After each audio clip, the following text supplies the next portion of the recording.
Welcome to my YouTube channel HSC crew. इस video में हम इंटरव्यू प्रिपरेशन क्वेश्चन सीरीज़ को ही कंटिन्यू करेंगे और एक बहुत ही इंपॉर्टेंट टॉपिक जो कि हॉट वर्क एक्टिविटीज़ है इसको डिटेल में डिस्कस करेंगे। फर्स्ट ऑफ ऑल हम हॉट वर्क एक्टिविटीज़ की डेफिनेशन को देखेंगे, उसके बाद परमिट रिक्वायरमेंट्स को डिस्कस करेंगे और फिर देखेंगे कि हॉट वर्क एक्टिविटीज़ में कौन कौन से हैज़र्ड्स होते हैं और उनके अगेंस्ट हमने कौन कौन सी प्रिकॉशंस या कंट्रोल मेजर्स लेने हैं।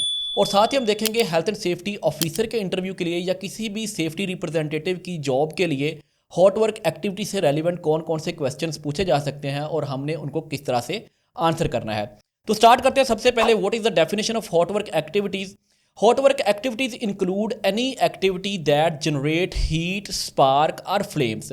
तो कोई भी ऐसी एक्टिविटी जिसमें हीट, स्पार्क्स या फिर विजुअल फ्लेम्स जो हैं वो प्रोड्यूस हों, उन्हें हम हॉट वर्क एक्टिविटीज़ कहते हैं। Such as welding, cutting, grinding and torch cutting. ये कुछ एग्जाम्पल्स हैं हमारे पास हॉट वर्क एक्टिविटीज़ की जिसमें स्पार्क्स या फिर हमारे पास हीट या हमारे पास विजुअल फ्लेम्स जो है वो प्रोड्यूस होते हैं। There is a high risk of fire and explosion from hot work activities in oil and gas plants and even on construction sites or any work place. तो hot work activities का जो major hazard है वो basically fire and explosion का hazard है। किसी भी flammable atmosphere में जब हम हॉट वर्क एक्टिविटीज़ को अगर carelessly without taking proper control measures और प्रिकॉशंस स्टार्ट करेंगे तो एक मेजर इंसिडेंट या एक्सीडेंट जो कि फायर एंड एक्सप्लोजन की शक्ल में होगा उसको फेस करना पड़ेगा। तो नेक्स्ट स्लाइड्स में हम इसको डिस्कस करेंगे डिटेल में कि हमने किस तरह से इनको मैनेज करना है, कौन कौन से अदर हैजर्ड्स हैं हॉट वर्क एक्टिविटीज़ में और कौन कौन से कंट्रोल मेजर्स हमने साथ साथ लेने हैं। तो नेक्स्ट स्लाइड पे देखेंगे हॉट वर्क परमिट। हमारे पास हॉट वर्क परमिट सिस्टम्स के हमारे पास हॉट वर्क एक्टिविटीज़ के लिए हमने परमिट की रिक्वायरमेंट्स को किस तरह से फुलफिल करना है।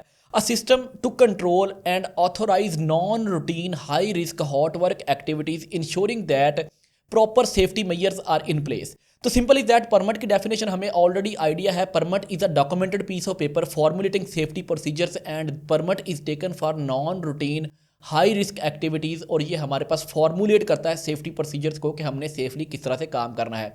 तो हमारे पास किसी भी इंडस्ट्री में किसी भी ऑर्गेनाइजेशन में चले जाएंगे तो वहाँ पे एक मैंडेटरी परमिट जो है वो हॉट वर्क परमिट रहेगा कि जब भी हमने कोई ऐसी एक्टिविटी कैरी आउट करनी है जिसमें विजुअल फ्लेम्स बने, हीट प्रोड्यूस हो या स्पार्क्स प्रोड्यूस हो, तो वहाँ पे हमें हॉट वर्क परमिट लेना पड़ता है। और हॉट वर्क परमिट को बड़ा क्रिटिकली मैनेज किया जाता है, उसकी सारी प्रिकॉशंस बाकी सारी चीज़ों को बड़ा सीरियसली लिया जाता है किसी भी वर्क प्लेस के ऊपर। तो हम देख लेंगे की elements of hot work permit. तो सबसे पहले inspection of the work area. जिस साइट पे हमने काम करना है, पहले परमिट से पहले हम क्या करते हैं, साइट विजिट करते हैं। परमिट इशू करने से पहले या इशू करवाने से पहले जॉइंट साइट मीटिंग की जाती है, साइट इंस्पेक्शन की जाती है हैजर्ड्स को आइडेंटिफाई करने के लिए। After that removal of combustible materials. तो जिस जगह पे हॉट वर्क एक्टिविटी परफॉर्म करनी है वहाँ से कंबस्टिबल मटेरियल्स जो हैं या फ्लेमेबल मटेरियल्स जो हैं उनको या तो रिमूव कर दिया जाता है, दूसरी जगह पे डिस्प्लेस कर दिया जाता है, और अगर डिस्प्लेस ना किया जा सके तो उनको वहाँ पे फायर ब्लैंकेट्स के साथ कवर कर दिया जाता है। Next is implementation of fire prevention measures. Fire prevention measures क्या होते हैं कि वहाँ पे सारी वो चीज़ें मेक श्योर करवाना, उनकी अवेलेबिलिटी वहाँ पे करवाना जिनसे हम फायर को प्रिवेंट कर सकते हैं। जैसा कि बॉक्सअप करवाना है, जैसा कि वहाँ पे हमने फायर हॉज रील रखनी है, जैसा कि फायर एक्सटिंग्विशर चाहिए, फायर वॉचर चाहिए, सारी रिक्वायरमेंट्स को पूरा करवाना।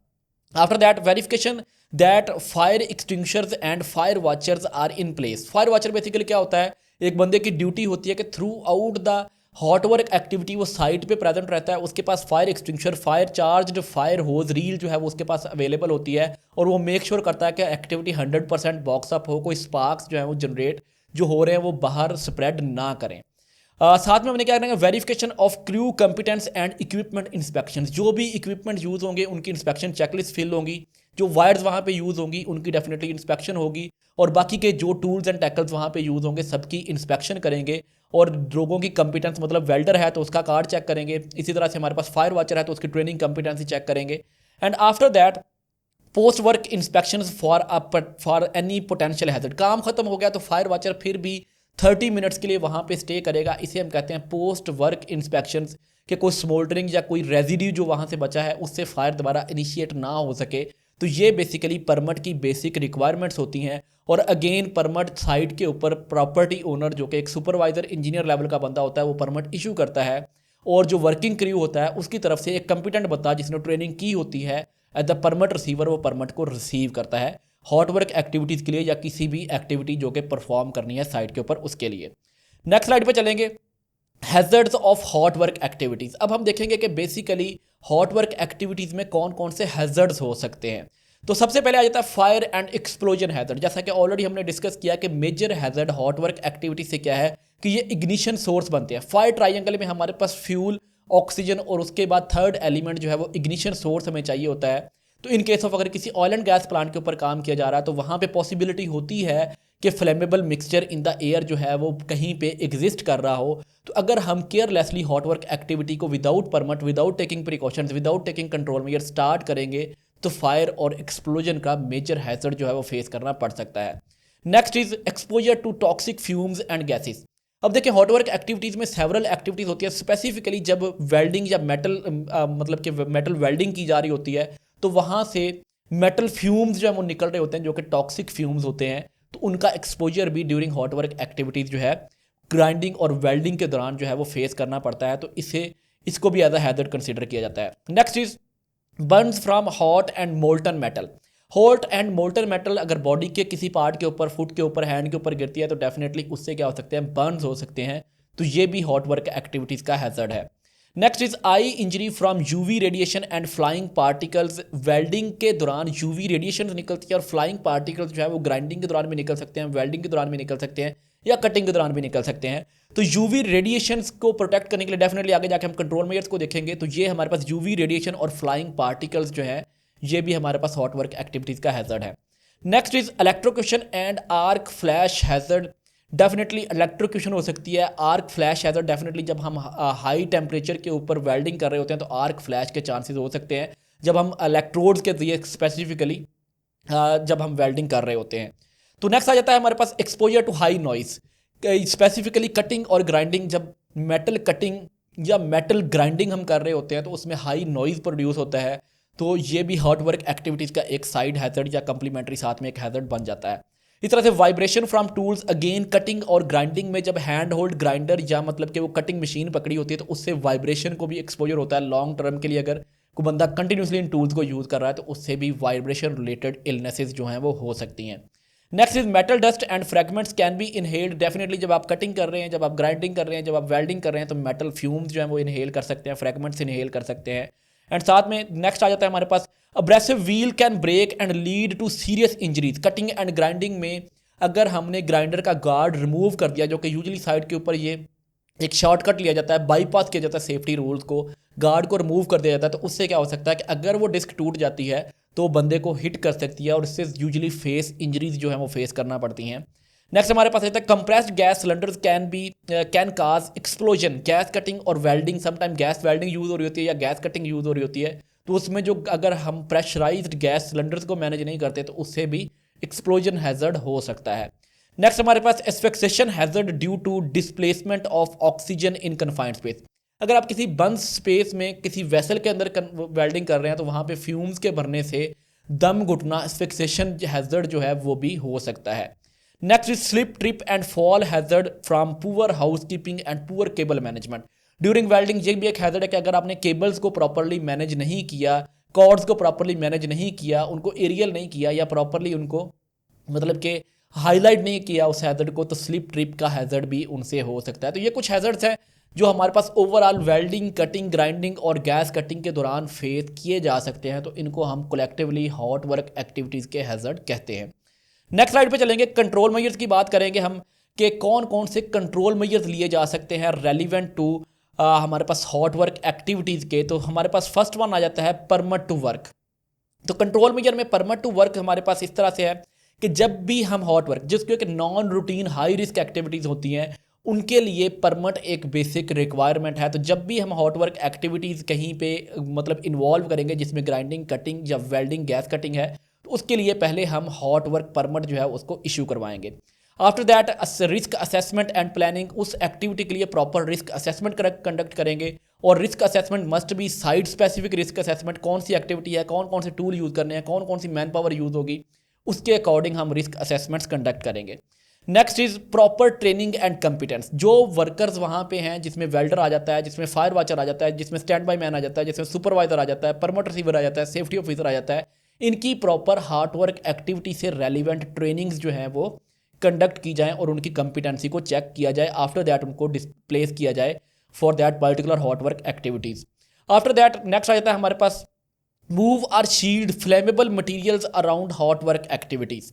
या तो जो मटीरियल्स वहाँ पे हैं उनको मूव कर दिया जाए, जो फ्लेमेबल और हमारे पास कंबस्टिबल मटीरियल्स हैं, या तो उनको वहाँ से हटा दिया जाए या फिर उनको शील्ड कर दिया जाए, कवर कर दिया जाए। और यूजली शील्ड के लिए हम जो है फायर ब्लैंकेट्स जो हैं वो यूज़ करते हैं उनको कवर करने के लिए। वाइट कलर का एक क्लॉथ होता है जिसको आग जल्दी नहीं पकड़ती, उसे हम फायर ब्लैंकेट कहते हैं। नेक्स्ट हमारे पास 100% box up with fire blanket to contain sparks. जिस जगह पे हॉट वर्क एक्टिविटी करनी है, मतलब एक वेल्डिंग कटिंग ग्राइंडिंग करनी है पाइप की या पाइप सपोर्ट की, तो उसके गिर्द हम क्या करेंगे, कनोपी बना देंगे, 100% बॉक्स अप कर देंगे ताकि स्पार्क्स जो है वो स्प्रेड ना हो ऑल अराउंड। नेक्स्ट आ जाएगा assign a fire watcher to monitor for fire risk during and after the work. Fire watcher appoint करेंगे जो कि कोई और काम नहीं करेगा थ्रू आउट द एक्टिविटी, अपने फायर फाइटिंग इक्विपमेंट्स जिसमें फायर एक्सटिंग्विशर है, जिसमें चार्ज्ड फायर होज रील है, वो लेके वहाँ पे स्टैंड बाई रहेगा और through out the activity make sure करेगा कि स्पार्क्स जो है वो स्प्रेड नहीं हो रहे। 100% बॉक्स अप है साइड के ऊपर, और इन केस ऑफ एनी एमरजेंसी वो कम्युनिकेट भी करेगा और फायर को स्टार्टिंग में जो है एक्सटिंग्विश करने की ट्राई भी करेगा। और जब काम ख़त्म हो जाएगा तो उसके भी 30 मिनट्स तक वो साइड पे स्टे करेगा कि कोई स्मोल्डरिंग या रेजिड्यू से फायर दोबारा स्टार्ट हो रही है तो नहीं हो रही, उसको वो मेक श्योर करेगा। After that keep appropriate fire extinguishers nearby for immediate use. Nearby fire extinguishers जो हैं उनकी अवेलेबिलिटी होनी चाहिए ताकि इन केस ऑफ एमरजेंसी उनको यूज़ किया जा सके। Provide proper ventilation for to prevent inhalation of fumes. अगर कोई कन्फाइंड स्पेस है, कंजेस्टेड जगह है, तो वहाँ पे प्रॉपर वेंटिलेशन आपने प्रोवाइड करनी है ताकि एस्फिक्सेशन हैजर्ड जो है उसको मिनिमाइज किया जा सके। Next is secure all connections, couplings and fittings. जो भी वेल्डिंग कटिंग ग्राइंडिंग में जो इक्विपमेंट्स यूज़ हो रहे हैं उनके इलेक्ट्रिकल कनेक्शंस जो हैं वो प्रॉपर होने चाहिए। Regular inspect abrasive wheels and other tools before use. जो आपने टूल्स यूज़ करने हैं कटिंग ग्राइंडिंग के लिए, उसको एब्रेसिव व्हील बेसिकली बोलते हैं। उसकी आरपीएम कैपेसिटी जो है वो चेक करनी है, उसकी डेट ऑफ एक्सपायरी चेक करनी है जब आपने यूज़ करना है, और साथ में आपने देखना है कि उसको वियर एंड टीयर पहले को क्रैक्स वगैरह तो नहीं है जिससे डैमेज होने के चांसेस हों। Next is maintain good housekeeping particularly to prevent slip trip and fall hazard. Housekeeping एक बेसिक जनरल कंट्रोल मेजर है, लेकिन ड्यूरिंग हॉट वर्क एक्टिविटीज़ इसको बिकॉज सेवरल वायर्स जो हैं वो यूज़ हो रही होती हैं तो आपने इसको मेक श्योर करना है। And then store gas cylinders upright with valve and cap. जो भी आपके पास जो कंप्रेस्ड गैस सिलेंडर्स हैं उनके ऊपर जो वेल्व है उसको आपने कैप लगा के रखना है और उसको अपराइट रखना है ताकि in case of any incident accident वो फ्लाई ना करे या किसी चीज़ को प्रोजेक्टाइल मोशन में जाके किसी चीज़ को हिट ना करे। तो ये हमारे पास कुछ हैजर्ड से कंट्रोल मेजर से। लास्ट वाला आ जाता है secure all connections coupling and fittings. Again ये हमने मतलब ऑलरेडी भी डिस्कस कर लिया कि जितने भी कपलिंग कनेक्शंस हैं वो मेक श्योर करें कि प्रॉपर होने चाहिए और उनको प्रॉपर तरीके के साथ सिक्योर किया जाना चाहिए। Area barricade and display warning signages. जहाँ पे हॉट वर्क एक्टिविटीज़ चल रही हैं वो एरिया को बैरिकेड करना है, वार्निंग साइनेजेस लगानी है ताकि अनऑथोराइज्ड पर्सन की एंट्री को प्रिवेंट किया जा सके। तो ये बेसिक हमारे पास कंट्रोल मेजर थे हॉट वर्क एक्टिविटी के लिए। अब नेक्स्ट स्लाइड पे हम कुछ पर्सनल प्रोटेक्टिव इक्विपमेंट्स को डिस्कस करेंगे that are being used for the hot work activities. Personal protective equipment just wearer को ये लास्ट लाइन ऑफ डिफेंस है और हायरार्की ऑफ कंट्रोल में हमारे पास लास्ट ऑप्शन है। तो हम देख लेंगे कि कौन कौन से पर्सनल प्रोटेक्टिव इक्विपमेंट्स रिक्वायर्ड होते हैं हॉट वर्क एक्टिविटीज़ के लिए। तो wear safety goggles and face shield to protect eyes from flying debris. तो डेफिनेटली फेस शील्ड और सेफ्टी गॉगल्स जो है वो आपने पहनी है। और जब भी ग्राइंडिंग या कटिंग आप कर रहे हो तो ये रिक्वायरमेंट होती है कि आपने ग्लासेस भी लगाने हैं और उसके ऊपर आपने फेस शील्ड भी पहननी है ताकि आपके पास एक डबल आई प्रोटेक्शन जो है वो कर सकें आप। Next is use welding helmet with the correct shade against UV and heat radiations. तो जब आप वेल्डिंग करनी है तो वेल्डिंग के लिए स्पेसिफिकली आई शेड्स आते हैं जो कि हेलमेट के साथ एडजस्ट हो जाते हैं। तो अकॉर्डिंग टू को किस तरह की आप वेल्डिंग एक्टिविटी परफॉर्म कर रहे हैं उसी तरह का आपको वो यूवी शील्ड जो है वो आपने पहननी है। Next is wear fire resistance clothing gloves aprons and safety boot to protect from heat and sparks and smoulderings. या मोल्टन मेटल से बचने के लिए हीट रिटार्डेंट या हीट रेजिस्टेंट क्लोथिंग जो है वो आपने यूज़ करनी है। And next is use ear plugs or ear muffs to prevent hearing damage in noisy environment. Ear plugs और ईयर मफ्स जो है वो यूज़ करने हैं ग्राइंडिंग कटिंग के दौरान specifically. And wear respirators in areas with insufficient ventilation or toxic fumes. तो ऐसी जगह जहाँ पे टॉक्सिक फ्यूम्स हैं या प्रॉपर वेंटिलेशन नहीं है तो वहाँ पे आपने रेस्पायरेटर्स का यूज़ करना है। So that's all about hot work activities, जिसमें हमने डिस्कस किया कि हॉट वर्क एक्टिविटी की डेफिनेशन क्या होती है, हॉट वर्क एक्टिविटी के परमिट को किस तरह से मैनेज करना है, इसमें हैजर्ड्स कौन कौन से होते हैं और कौन कौन सी प्रिकॉशंस होती हैं। अब जितनी हमने प्रिकॉशंस को डिस्कस किया है या पर्सनल प्रोटेक्टिव इक्विपमेंट्स को डिस्कस किया है, तो बेसिकली ये रिस्पॉन्सिबिलिटी होती है साइट के ऊपर सेफ्टी रिप्रेजेंटेटिव की, जो कि यूजुअली साइट के ऊपर सेफ्टी ऑफिसर होता है, कि मेक श्योर करे कि ये सारी चीज़ों की साइट पे अवेलेबिलिटी हो। किसी भी हॉट वर्क एक्टिविटी के दौरान सेफ्टी ऑफिसर की ये रिस्पॉन्सिबिलिटी है कि सबसे पहले वो परमिट रिक्वायरमेंट्स को चेक करे। परमिट वैलिड है, सिग्नेचर उसके ऊपर इशूअर के हैं, परमिट रिसीवर के उसके ऊपर सिग्नेचर हैं। आफ्टर दैट उसके ऊपर जो जो प्रिकॉशंस इशूअर ने मेंशन की हैं वो साइट के ऊपर अवेलेबल है। फायर वॉच साइट के ऊपर अवेलेबल है कि नहीं है। जो वेल्डिंग मशीन वहाँ पे यूज़ हो रही है जो कि यूजुअली जनरेटर की तरह काम करती है, उसकी प्रॉपर ग्राउंडिंग लगी हुई है कि नहीं लगी हुई, उसकी चेकलिस्ट फिल की है कि नहीं की। साइट के ऊपर जहाँ पे वेल्डिंग एक्टिविटी या हॉट वर्क एक्टिविटी हो रही है उसको प्रॉपर बॉक्स अप किया है कि नहीं किया। नियर बाई जितने भी कंबस्टिबल मटीरियल्स हैं उनको साइट्स वहाँ से रिमूव किया है कि नहीं किया। एंड आफ्टर दैट जो रिमूव नहीं किए जा सकते उनको प्रॉपरली फायर ब्लैंकेट से कवर किया है कि नहीं किया। अगर ऑयल एंड गैस का प्लांट है तो नियर बाई जितने सीवर्स होते हैं उनको भी हम फायर ब्लैंकेट से कवर कर देते हैं, और नियर बाई जितने हमारे पास फ्लैंजेस होते हैं, पाइप फ्लैंजेस होते हैं, उनके ऊपर भी हम फायर ब्लैंकेट को कवर मतलब रोल करके उसको वायर के साथ टाई कर देते हैं। ये सारी प्रिकॉशन लेते हैं। और अगर हमारे पास अगर मतलब कि प्रॉपर वहाँ पे एक जिसे क्या कहते हैं कि टफ जगह है तो हम ट्राई ये भी करते हैं कि साथ साथ हम पानी को थोड़ा शावर कर लें ताकि वो स्मोल्डरिंग्स को कूल कर सके। और स्टैंड बाई मैन के पास जो हमारे पास फायर वॉचर है उसके पास फायर एक्सटिंग्विशर अवेलेबल हो, चार्ज्ड फायर होज रील उसके पास अवेलेबल हो, उसकी ट्रेनिंग कार्ड, उसकी ट्रेनिंग मतलब ट्रेनिंग प्रूफ फायर वॉचर का वहाँ पे उसके साथ अवेलेबल हो। तो ये सारी चीज़ें मेक श्योर करना साइट के ऊपर सेफ्टी ऑफिसर की रिस्पॉन्सिबिलिटी है। So that's all from this video. If you found this content helpful do comment on the video ताकि आपके रिव्यूज़ हमें मिल सके। And if you are liking, if you are learning from this content do comment and again subscribe to the channel. Thank you very much for watching this video.